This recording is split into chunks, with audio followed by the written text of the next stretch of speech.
కల్తీ మద్యం తయారీదారులపై ఎలాంటి చర్యలు తీసుకోవచ్చు? ఎటువంటి కేసులు నమోదు చేయాలి? సిఆర్పి సెక్షన్ ప్రకారం ఎలాంటి సెక్షన్స్ నమోదవుతాయి?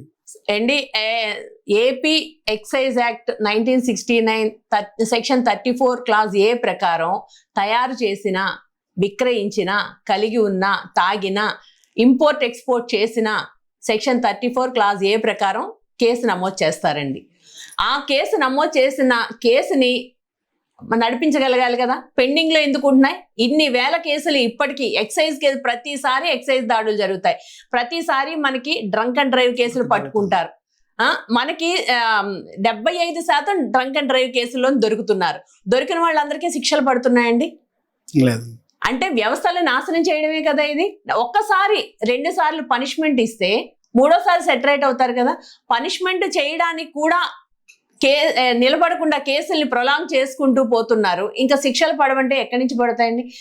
ప్రభుత్వ పెద్దల ఇన్ఫ్లుయెన్స్ లేకుండా ఇవన్నీ జరుగుతాయా? వాళ్ళ ఇన్ఫ్లుయెన్స్ తోటే కదా. ఇప్పుడు గవర్నమెంట్ లీడర్లు ఉంటారు, వాళ్ళంతా ప్రభుత్వ పెద్దల ఇన్ఫ్లుయెన్స్ తోటే కదా వస్తారు. వాళ్ళని మనం తప్పు పట్టడానికి లేదు. ఎందుకంటే బెదిరింపులు, భయభ్రాంతులకు గురి చేస్తున్నారు ప్రజల్ని, అధికారుల్ని, ఉద్యోగస్తుల్ని భయభ్రాంతులకు గురి చేస్తున్నారండి. ఇంకా వాళ్ళకి పనిష్మెంట్ ఎక్కడి నుంచి దొరుకుద్దండి? ప్రభుత్వాలే ఇలా ఉంటే. మనకి సెక్షన్ ఆర్టికల్ 47 ప్రకారం మద్యపానాన్ని మద్యపానం అసలు ఒక ఆదాయ వనరుగా కాకుండా చూడాలని చెప్పేసి ఆర్టికల్ 47 చెప్తుంది రాజ్యాంగం ప్రకారం.